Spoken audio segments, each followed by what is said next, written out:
Python के coding में एक सवाल है, काफी कॉमन है और करीब करीब हर एग्जाम में पूछा जाता है। स्क्रीन पे देखिए, नंपी एरे क्रिएट करो और उसमें मैक्सिमम और मिनिमम एलिमेंट दिखाएं। अब आपको क्या करना है, क्वेश्चन को ध्यान से पढ़ना है। आपके पास टाइम है तो उसको 3 बार पढ़िए। ऐसा मैं क्यों कह रहा हूँ, क्योंकि आप प्रोग्राम लिखने जा रहे हैं। कोई भी प्रोग्राम आप लिखेंगे, 3 बेसिक चीज कंपलसरी रूप से होगा। पहला पार्ट इनपुट डाटा, दूसरा पार्ट प्रोसेसिंग और तीसरा पार्ट आउटपुट डेटा। क्वेश्चन आपको इसलिए ध्यान से पढ़ने के लिए कहा जा रहा है क्योंकि आपको क्वेश्चन में ही 2 पार्ट मिल जाएंगे। इनपुट डाटा क्या है क्वेश्चन में मिल जाएगा, आउटपुट डाटा क्या है ये भी क्वेश्चन में मिल जाएगा। फिर प्रोसेस नहीं मिलेगा क्योंकि प्रोसेसिंग या लॉजिक आप अपने कॉमन सेंस से इस्तेमाल करेंगे।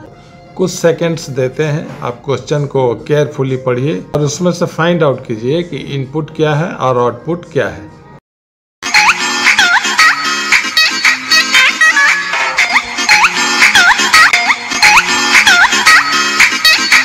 नहीं बता देता हूँ आपको कि इसमें इनपुट क्या है।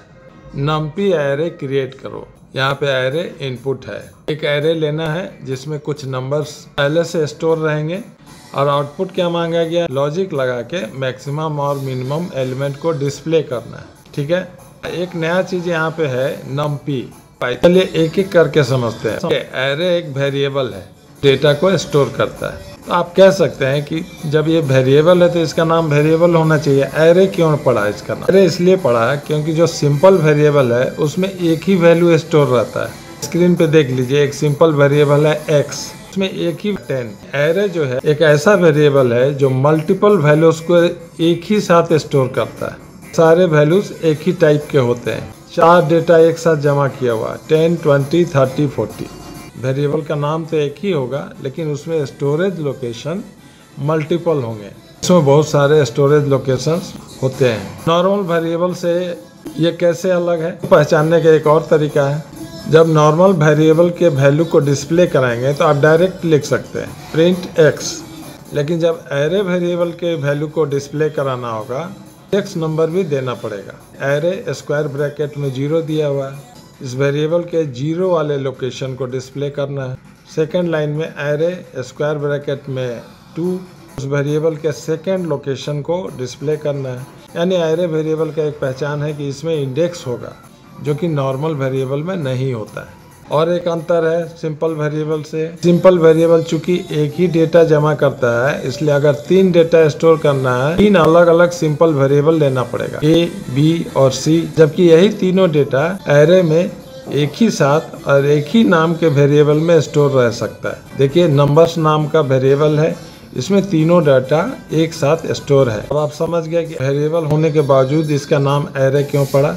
मल्टीपल डेटा स्टोर रहता है। आउटपुट क्या दिखाना है, मैक्सिमम एलिमेंट को और मिनिमम एलिमेंट को। प्रोसेस हमें लगाना पड़ेगा, लेकिन यहाँ पे कहा गया है कि नंपी नाम के मॉड्यूल का इस्तेमाल करके आपको ये सारा काम करना है। इसका मतलब यह हुआ कि प्रोसेस भी अब हमको नहीं लगाना है, क्योंकि नंपी जो है न्यूमेरिकल पाइथन नाम का जो मॉड्यूल है उसमें सारा फंक्शन अवेलेबल है। एरे भी आपका बना देगा, उसमें से मैक्सिमम वैल्यू भी निकाल देगा, मिनिमम वैल्यू भी बता देगा। तो कहीं प्रोसेस लगाने की जरूरत नहीं है।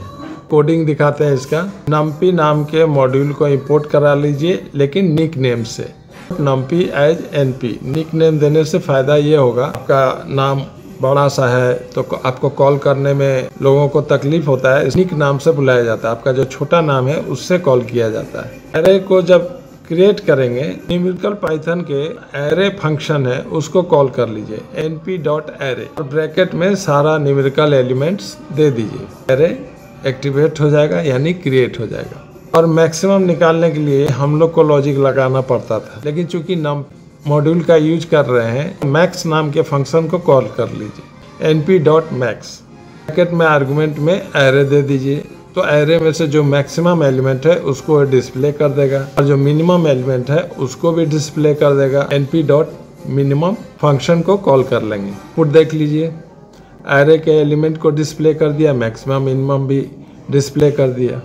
और देखिए अगर नंपी मॉड्यूल आपके पास नहीं रहता है तो मैक्सिमम एलिमेंट निकालने के लिए आपको खुद से लॉजिक लगाना पड़ता है। मैक्सिमम निकालना है तो एक वेरिएबल लेना पड़ता है h नाम का, या मैक्सिमम भी लिख सकते हैं चूंकि इसका वैल्यू अभी पता नहीं है तो इसको इनिशियलाइज करेंगे 0 से। फॉर का लूप चलाएंगे, एरे के हर एक एलिमेंट को मैक्सिमम से कंपेयर करेंगे। If I is greater than maximum, यानी एरे का फर्स्ट एलिमेंट अगर मैक्सिमम से बड़ा है, वैल्यू को मैक्सिमम में डाल दो। इस तरह से आपको लिखना पड़ेगा आगे आपका हाईएस्ट डिस्प्ले होगा।